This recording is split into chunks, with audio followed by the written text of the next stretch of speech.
अस्सलाम वालेकुम स्टूडेंट्स। आज से हम एक सीरीज़ स्टार्ट कर रहे हैं क्योंकि इन दिनों में हमारे स्कूल्स और एकेडमीज़ वगैरह और जहाँ से तालीमी ज़राए हैं, जहाँ से आप लेक्चर ले सकते हैं, वो तो बंद हैं। लेकिन जो सहूलियात हमारे पास मौजूद हैं उन्हीं का इस्तेमाल करके आज से हम अपने नुकसान को कम से कम करने की कोशिश करेंगे। 10th क्लास का चैप्टर नंबर 1 उसका पहला लेक्चर है आज, और इसी सीरीज़ को इंशाल्लाह आगे कंटिन्यू करेंगे। और मैं हरगिज़ नहीं कहूँगा कि मेरा फ़लाँ यूट्यूब चैनल है उसको सब्सक्राइब करें। मेरा मकसद सिर्फ इतना ही है कि एक दिन हमने चले जाना है और मेरे पास जो कुछ भी नॉलेज है उसको मैं इस दुनिया में छोड़ जाऊँ। इस मकसद के लिए मैं अपना ये वीडियो लेक्चर रिकॉर्ड कर रहा हूँ। हमारा पहला टॉपिक है, इस चैप्टर का नाम है क्वाड्रेटिक इक्वेशन। लेकिन क्वाड्रेटिक इक्वेशन की तरफ आने से पहले इसकी जो फाउंडेशन है वो क्या है, वो है पॉलिनोमियल इक्वेशन। पॉलिनोमियल इक्वेशन की तरफ हमने 9th क्लास में इस बारे में पढ़ा था कि an equation of the form, polynomial equation की स्टैंडर्ड फॉर्म है a n x raised power n plus a n minus one x raised power n minus one plus a n minus two x raised power n minus two plus up to so on a one x raised power one plus a not x raised power zero is equal to zero. पहली बात, equation की बात करें कि अगर हमारे पास किसी mathematical statement में इक्वल का साइन आ जाए तो उसे हम इक्वेशन का नाम देते हैं। तो एक्चुअली हमारे लेफ़्ट हैंड साइड पे एक मैथमेटिकल स्टेटमेंट है और दरमियान में इक्वल और फिर ज़ीरो है, ये इक्वेशन बन गई, इसे हम पॉलिनोमियल इक्वेशन कहते हैं। इस पॉलिनोमियल इक्वेशन में हमारे पास ये जो a n minus one, a n minus two, a one, a not है, ये तमाम के तमाम कांस्टेंट है और इनका ताल्लुक सेट ऑफ रियल नंबर से है।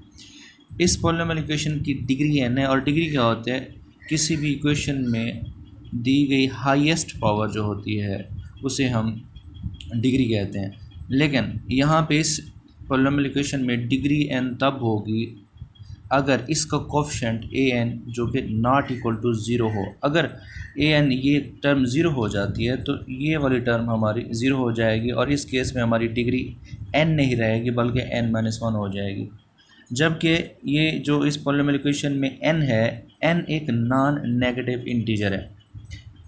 याद रखिएगा, n एक नॉन नेगेटिव इंटीजर है। अगर n नॉन नेगेटिव इंटीजर के अलावा कुछ और होगा तो ये पॉलिनोमियल इक्वेशन नहीं होगी। असल हमारा टॉपिक है क्वाड्रेटिक इक्वेशन। अगर इस केस में मेरे पास n की वैल्यू 1 हो जाए या 2 हो जाए या 3 हो जाए तो फिर देखते हैं ये पॉलिनोमियल इक्वेशन किस शक्ल में तब्दील हो जाती है। अगर n की वैल्यू 1 हो जाती है, a one x raised power one plus one minus one zero, a not x raised power zero हो जाएगा।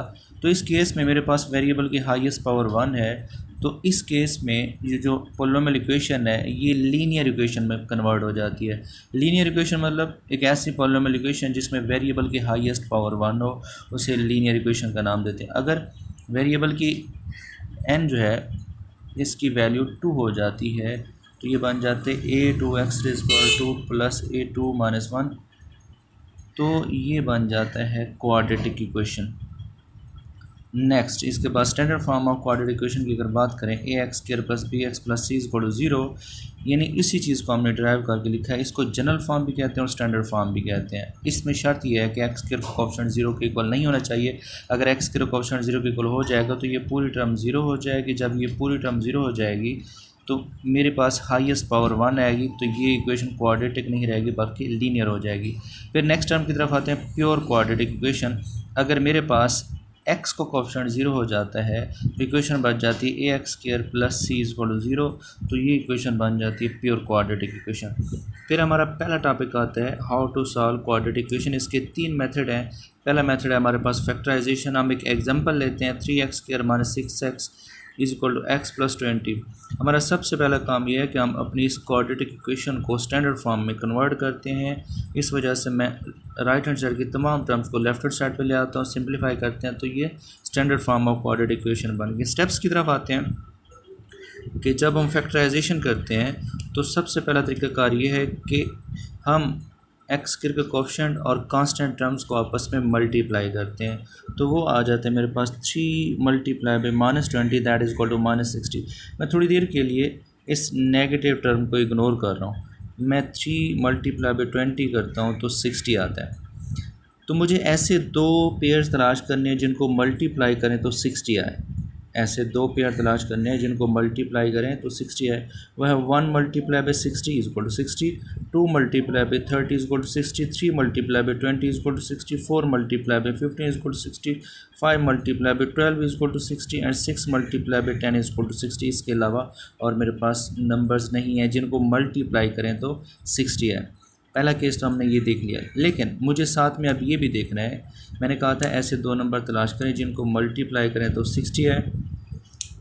तो अब मैं साथ एक और बात करता हूँ, ऐसे दो नंबर तलाश करें जिनको मल्टीप्लाई करें तो 60 है और उन दोनों को ऐड या सब्ट्रैक्ट करें तो यहाँ पर जो दरमियान वाली टर्म है ये चीज़ आनी चाहिए। तो मेरे पास यहाँ सूटेबल जो पेयर बनता है वो सिर्फ ये बनता है, क्योंकि अगर मैं 12 + 5 करूँ तो 17 देता है, जबकि मुझे 7 चाहिए। तो 12 - 5 करेंगे तो मेरे पास 7 आता है। लेकिन यहाँ पर एक इशू और है, यहाँ पे x का कोफिशिएंट नेगेटिव है और हमने यहाँ पे शुरू में भी देखा था इनका दो नंबर का प्रोडक्ट नेगेटिव आता है। तो मुझे ऐसे दो नंबर तलाश करने हैं जिनको मल्टीप्लाई करें तो -60 है। तो अब मेरे पास ऑप्शन ये है कि अगर मुझे -60 चाहिए तो मुझे 5 या 12 के साथ किसी एक के साथ नेगेटिव लगाना होगा। ये चीज़ डिसाइड करेगी दरमियान वाली टर्म। अगर दरमियान वाली टर्म का साइन नेगेटिव है तो इन दोनों में से जो बड़ा है वो नेगेटिव होगा, और अगर दरमियान वाली टर्म का साइन पॉजिटिव है तो इन दोनों में से जो बड़ा है उसका साइन पॉजिटिव होगा, दूसरे का नेगेटिव होगा। लेकिन अगर दरमियान वाली अगर आप दो नंबर्स का प्रोडक्ट आपके पास पॉजिटिव आता है तो फिर इस आपको ऐसे दो नंबर तलाश करने हैं जिनको मल्टीप्लाई करें तो उनका प्रोडक्ट पॉजिटिव है। तो इसके दो केसेस होते हैं, या तो वो दोनों नंबर पॉजिटिव हो या फिर वो दोनों नंबर नेगेटिव हो। तो वो चीज़ डिसाइड करेगी दरमियान वाली टर्म। अगर दरमियान वाली टर्म नेगेटिव होगी तो उन दो नंबर्स का प्रोडक्ट भी नेगेटिव होगा, और अगर दरमियान वाली टर्म का साइन पॉजिटिव होगा तो वो दोनों नंबर्स पॉजिटिव होंगे। तो मेरे पास 5 और 12 आता है। 12 को नेगेटिव रखेंगे तब जाके इन दो का प्रोडक्ट -60 आएगा। 3x² - 12x + 5x - 20 is equal to 0। अगर मैं एक स्टेप रिवर्स चलूँ, 3x² as it is, -20 as it is, -12 + 5 तो -7x आता है। इन पहले दो में से 3x कॉमन आएगा, यहाँ x रिमेनिंग होगा, -4 + 5 कॉमन, x - 4 इक्वल टू 0। इन दोनों में से x - 4 कॉमन आ रहा है, x - 4 कॉमन निकालेंगे या 3x बच जाएगा और यहाँ +5 दैट इज़ इक्वल टू 0। दो नंबर का प्रोडक्ट अगर 0 के इक्वल आ रहा हो तो इसका मतलब ये है कि इन दोनों में से कोई एक नंबर 0 होगा, या ये 0 होगा या ये 0 होगा। तो -4 इधर आके प्लस हो जाएगा और यहाँ से 3x = -5, x = -3। तो आपका सोल्यूशन सेट आ रहा है x = 4 and -5/3। Thank you so much.